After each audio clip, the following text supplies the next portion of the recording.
Peringatan wafat Santo Fransiskus Assisi. Para suster, ibu bapak, dan saudara-saudari yang terkasih, selamat pagi, selamat datang, dan salam sehat selalu. Pagi ini kita berkumpul di tempat ini untuk bersama-sama akan memperingati dan mengenang wafat Bapa kita Santo Fransiskus Assisi. Salah satu semangat yang akan kita renungkan adalah kepekaannya terhadap keindahan. Rasa seni yang tertanam dalam hatinya mampu menembus segala peristiwa, baik itu peristiwa suka duka ataupun gembira derita, sampai pada intinya segala keindahan, yaitu Allah sendiri. Mari kita awali dengan lagu pembukaan penyanyi Tuhan.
Ibu bapak dan para suster yang terkasih, yang perlu kita sadari bersama adalah bahwa saat ini kita tidak sedang menyaksikan sebuah pertunjukan atau sedang menonton sebuah pementasan, bukan. Tetapi kita semua sedang merenungkan kisah hidup Bapak Fransiskus Assisi, khususnya saat menjelang wafatnya. Kita akan mencoba meresapi pergulakan batin yang beliau alami di saat menghadapi saat-saat maut. Bagaimana sikap beliau itulah yang akan kita coba renungkan bersama. Melalui permenungan ini kita berharap akan semakin mengenal sosok beliau yang akan kita teladani. Maka pada kesempatan ini kami mohon, kalau kita berdoa ya berdoa bersama, kita bernyanyi ya bernyanyi bersama. Marilah bersyukur kepada Tuhan atas kesempatan istimewa ini dengan doa pembukaan. Marilah berdoa. Tuhan Bapa kami yang maha baik, di mana 2 atau 3 orang berkumpul atas namamu, Engkau hadir. Kami berkumpul bersama-sama untuk mengenang kebaikan-Mu yang Engkau berikan kepada hamba-Mu, Santo Fransiskus.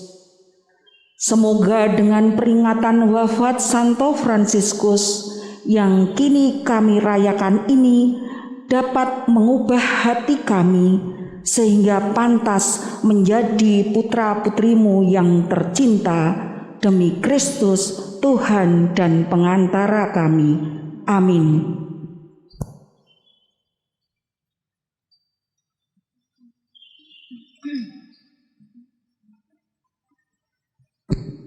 Menjelang masa akhir hidup Bapak Fransiskus Asisi, ia jatuh sakit.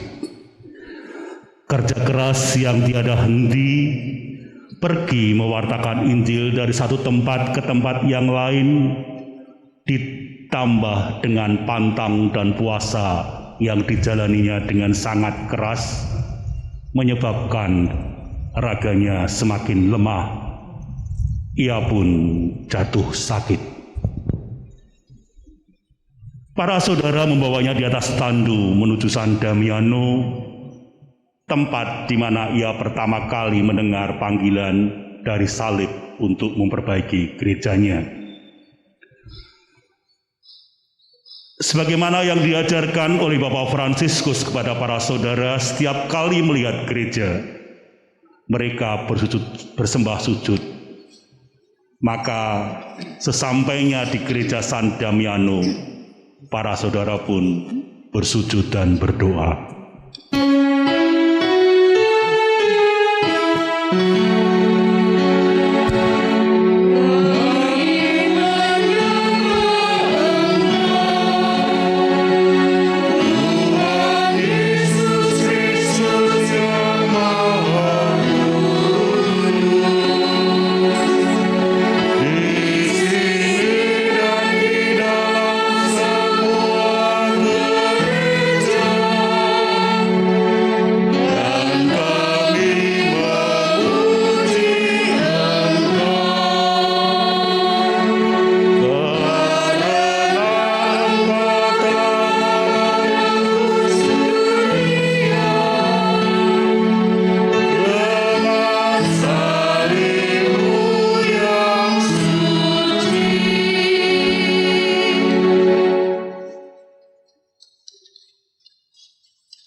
Untuk sementara waktu, Bapak Fransiskus tinggal di dalam sebuah gubuk yang reot di halaman gereja San Damiano.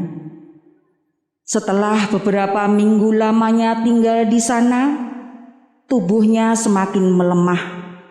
Namun ia seorang pekerja keras yang pantang menyerah. Di dalam penderitaan dan kepedihan didera sakit yang hebat itulah jiwa seninya menggelora. Ia meminta kertas dan alat tulis kepada salah seorang saudara yang menungguinya.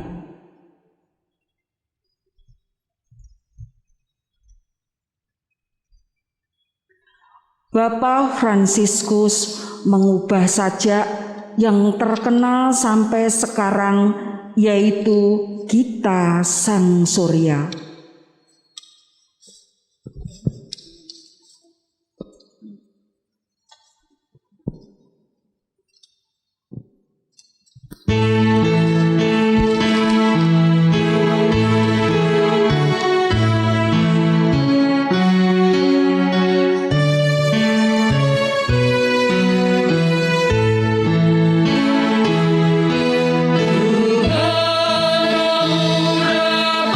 Hanya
kesehatan Fransiskus sudah sangat menurun. Daya penglihatannya pun mulai melemah.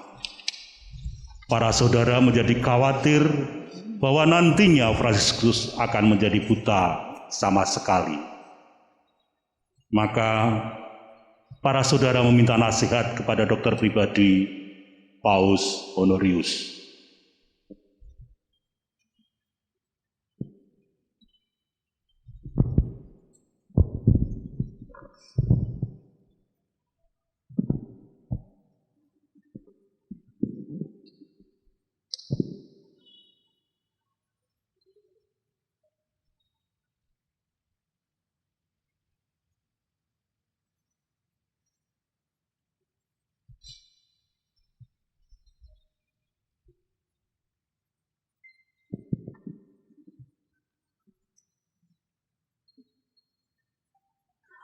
Dr. Tebaldo bermaksud menetapkan cara pengobatan yang kuat guna menolong penglihatan Fransiskus.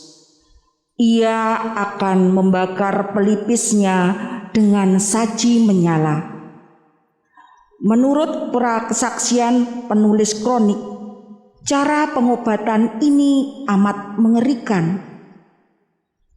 Daging yang mendesis terbakar mengakibatkan saudara-saudara yang paling berani pun menyingkir dari tempat itu. Mereka tak tega menyaksikan penderitaan yang akan dialami Fransiskus. Tetapi ternyata saudara Api pun menghormati sang penyair segala makhluk hidup. Fransiskus tetap tenang dan menyatakan tidak merasa apa-apa. Tiada sakit sedikit pun yang ia rasakan.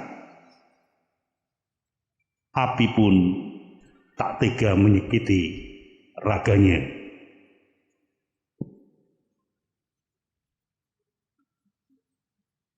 Dalam situasi pengobatan ini, kembali Fransiskus menuliskan bait ketiga Kita Sang Surya.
Keadaan raga Bapak Fransiskus semakin melemah.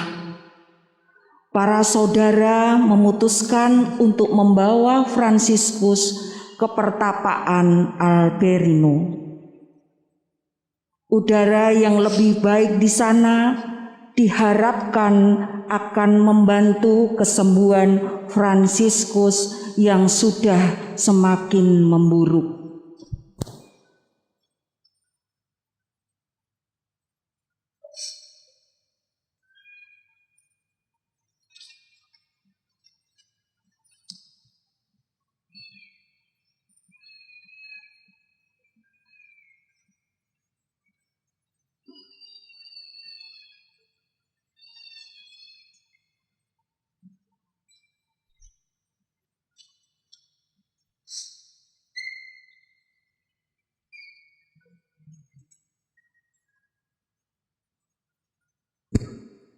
Tetapi malang, setibanya di Alberino, ia mendapatkan pendarahan berat.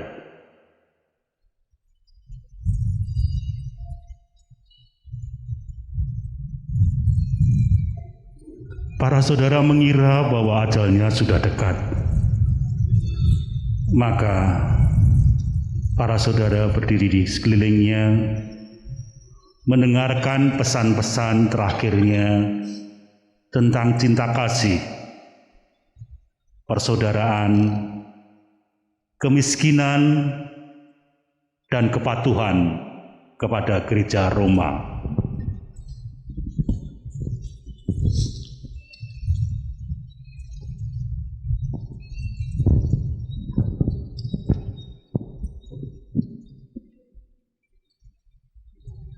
Melihat kondisi Fransiskus yang semakin tidak baik, salah satu saudara berinisiatif memberitahu saudara Elias. Saudara Elias yang diberitahu bergegas datang menemui Fransiskus.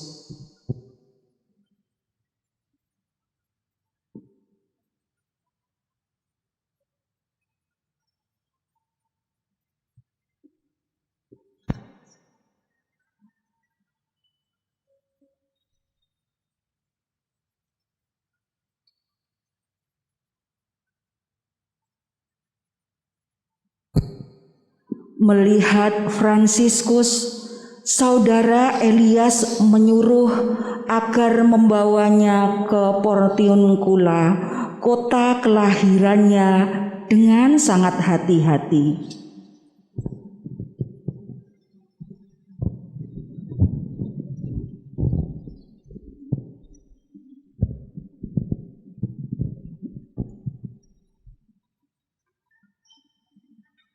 Perjalanan itu jauh dan berat bagi Fransiskus. Badannya sudah nampak mulai bengkak-bengkak.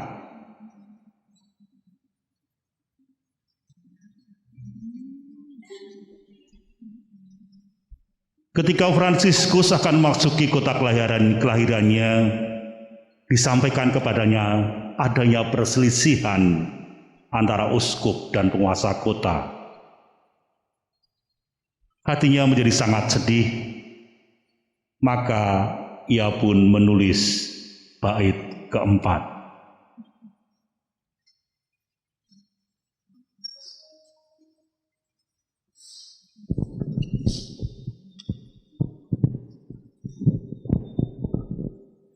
Dalam kesedihannya, Fransiskus menambahkan satu bait lagi ke dalam gitanya, yaitu bait keempat. Dua orang saudara diutus untuk menyanyikan di istana uskup, di hadapan uskup dan penguasa kota tersebut. Mereka pun menyanyikan madah cinta kasih itu dengan sepenuh hati.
Terkatakan, mereka yang tadinya bermusuhan itu terharu hatinya dan saling memaafkan.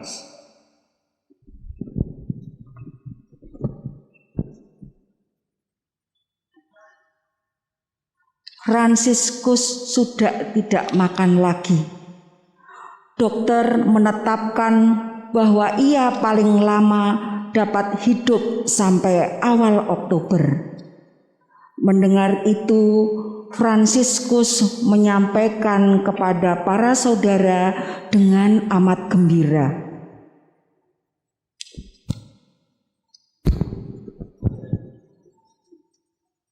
Sejak saat itu, ia mempersiapkan diri seakan-akan mempersiapkan suatu pesta besar.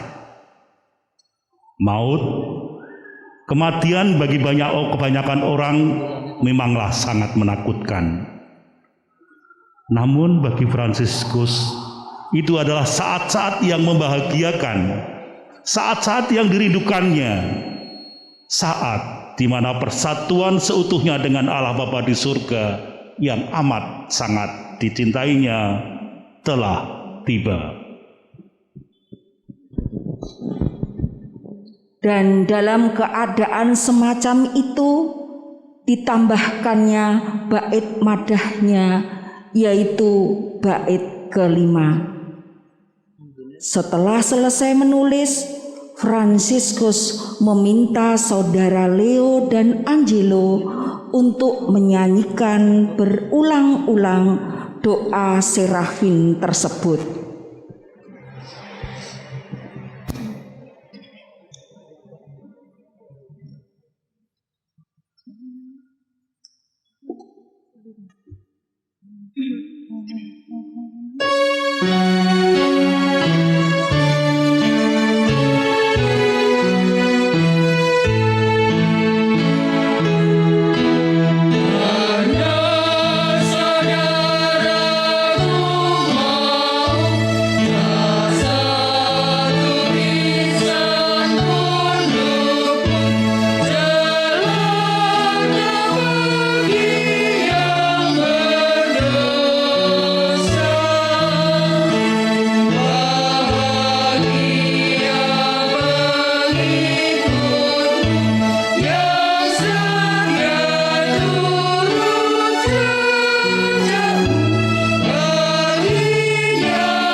Akhir bulan September, Bapak Fransiskus menyatakan bahwa mau meninggal di tengah-tengah para saudara di Portiuncula. Di sana ia menghabiskan hari-hari terakhirnya dengan penderitaan yang amat sangat, namun dalam kegembiraan yang amat besar. Para saudara tetap menjaga, tidak pernah meninggalkan pembaringannya sekejap pun. Mereka memohon berkat dari Bapak Fransiskus yang terakhir, baik bagi diri mereka sendiri, bagi saudara yang tidak hadir, maupun bagi para saudara di masa depan yang akan bergabung. Kita pun yang mencoba mengikutinya hari ini mendapat berkat dari beliau. Karena permohonan itu pun dikabulkan oleh Bapak Fransiskus.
Pada tanggal 2 Oktober, Bapak Fransiskus minta kue badam yang dikemarinya.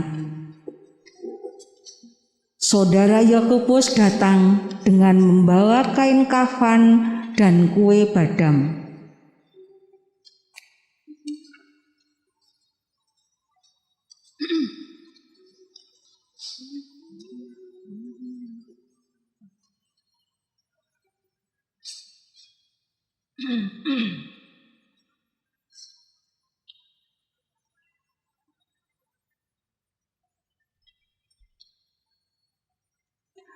Bapak Fransiskus minta roti, lalu diberkati dan dibagi-bagikannya kepada para saudara yang hadir.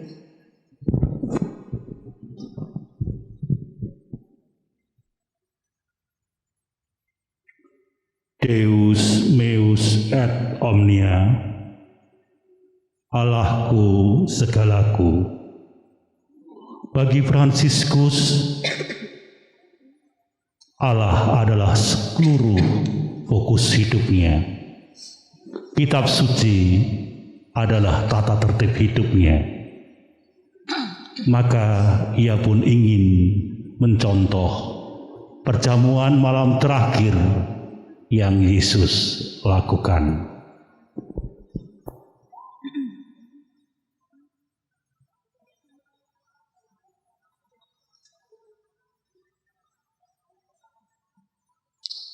Bersama-sama mereka pun memakan roti yang sudah diberkati itu.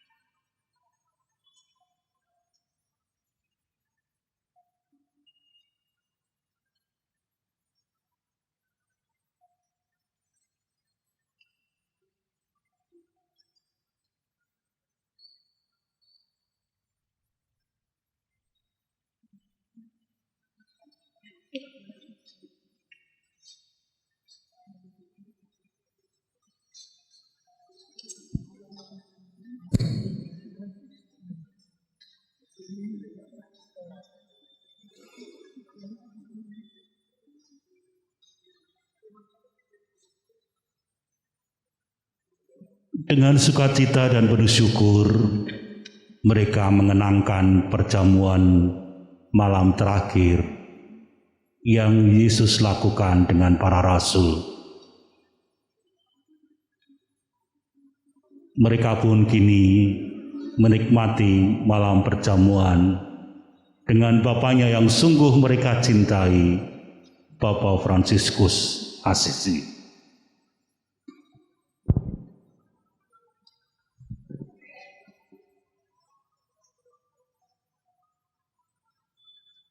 Pada hari berikutnya, tanggal 3 Oktober, yang menurut dugaan Fransiskus ini adalah hari terakhirnya. Maka ia meminta salah satu saudaranya membacakan kisah sengsara Yesus menurut Santo Yohanes.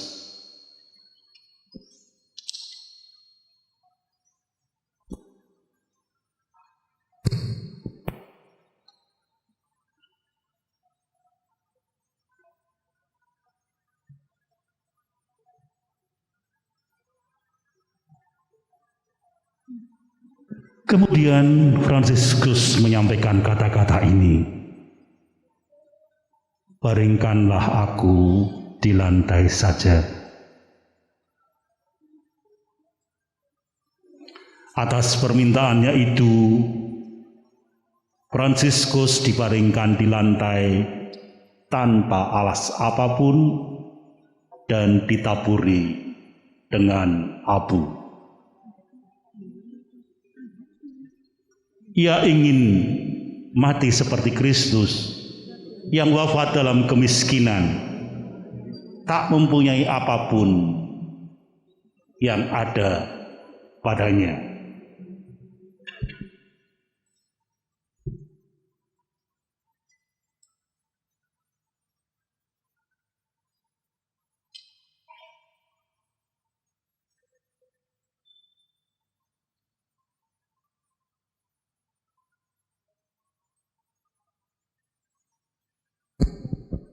Sesaat kemudian saudara Elias memberinya jubah sambil berkata, "Insaflah bahwa jubah ini kupinjamkan kepadamu, sebab aku mengambil darimu segala kekuasaan untuk memberikannya kepada siapapun juga."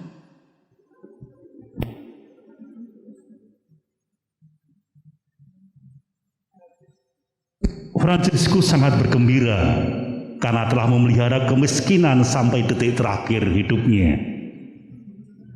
Kemudian Fransiskus menyuruh para saudara mendekat dan dengan suara terputus-putus katanya, "Mari mendekat,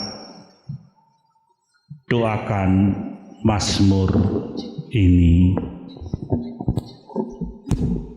Semua saudara mendekat mengerumuni Fransiskus yang terbaring di lantai dan mulai menyanyikan lagu Mazmur 141 sebagai yang beliau minta.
Saudara mengelilingi Fransiskus yang badannya kurus kering.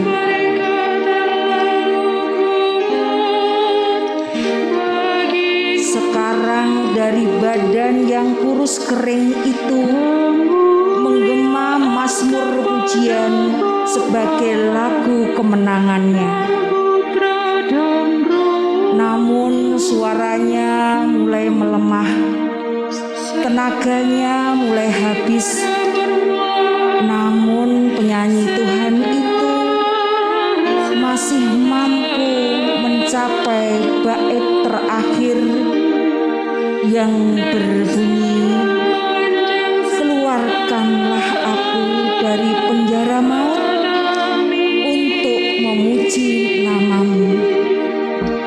Orang-orang benar yang mengelilingi aku apabila Engkau berbuat baik kepadaku."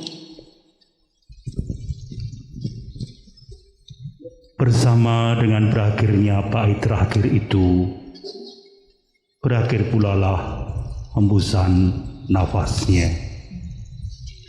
Rasul sukacita dan doa itu pun wafat, menjumpai saudara maut sambil menyanyikan lagu pujian kepada Tuhan.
Setelah Fransiskus wafat, para saudara mengalami kegembiraan besar karena menyaksikan kesamaan besar antara Fransiskus dengan Kristus ketika turun dari salib. Tampak tangan dan kakinya ditembusi paku dan lambung yang ditusuk tombak. Mereka mendekati Bapaknya, mencium luka-lukanya dengan rasa haru, bahagia dengan penuh syukur.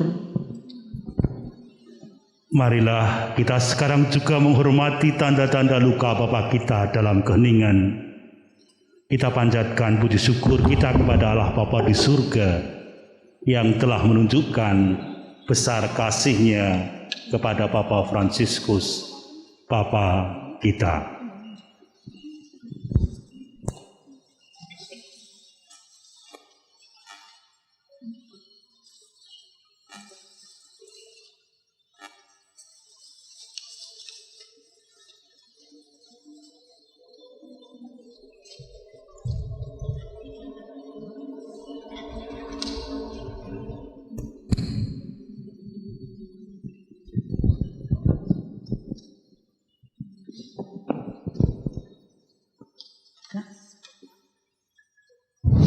Upacara pemakaman merupakan suatu pawai kemenangan baru. Tubuh dengan stigmatisasi yang ditimbuni bunga-bunga diangkut berarak-arak oleh rakyat banyak. Mereka membawa tangkai ranting-ranting hijau dan lilin menyala sambil bersorak-sorai melambungkan pujian.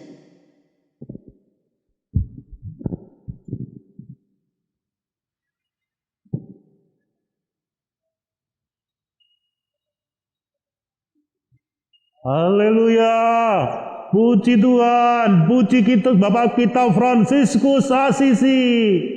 Haleluya, puji Tuhan.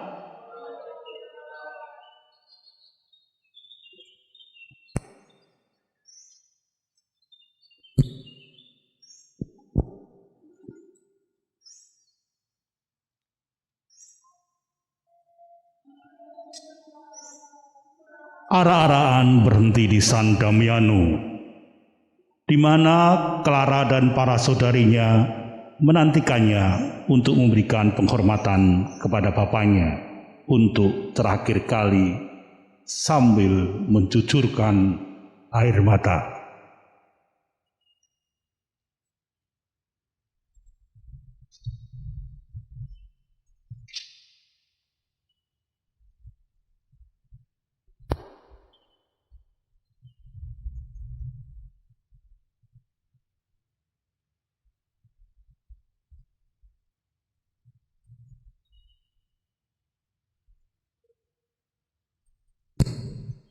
arah-arahan pun terus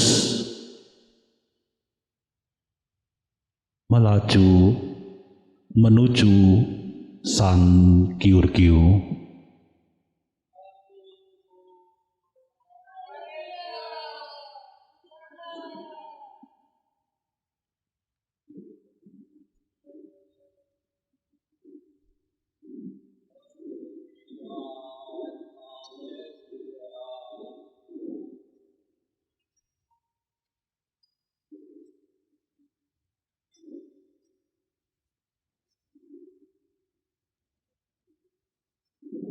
Jenazahnya dimakamkan di San Giorgio, tempat di mana Fransiskus telah menerima pelajaran-pelajaran dan mengadakan khotbahnya yang pertama.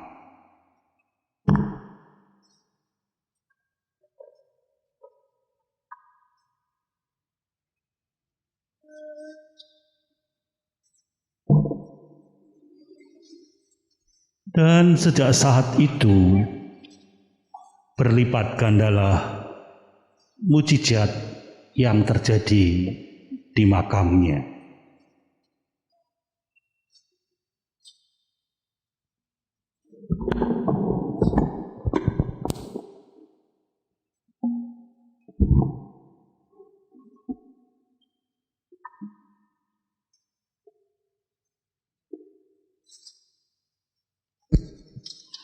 Belum sampai 2 tahun sesudahnya, Paus Gregorius mengangkatnya menjadi santo.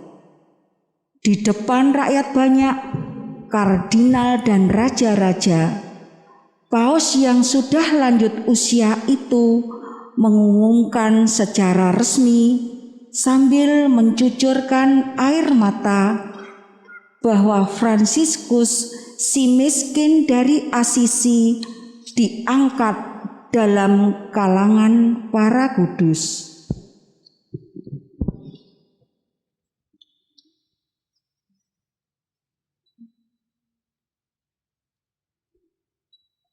Marilah kita berdoa.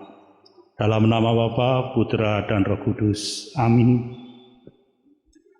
Tuhan, Bapa Maha Pengasih, Engkau telah memberikan kebahagiaan kekal kepada Bapak Fransiskus Asisi. Anugerahkanlah kepada kami para pengikutnya yang memperingati wafatnya hari ini keberanian untuk menghadapi saudara maut. Semoga semangat kegembiraan karena cinta kasih kepadamu selalu menyertai dan menjiwai kami dengan perantaraan Putramu Yesus Kristus, kini, selalu, dan sepanjang segala abad. Amin. Dalam nama Bapa, Putra, dan Roh Kudus. Amin.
para suster, ibu bapak dan saudara-saudari yang terkasih, dengan mengungkap syukur atas teladan hidup yang sudah diwariskan kepada kita, marilah kita nyatakan syukur kita ini dalam perayaan Ekaristi di aula lantai 2.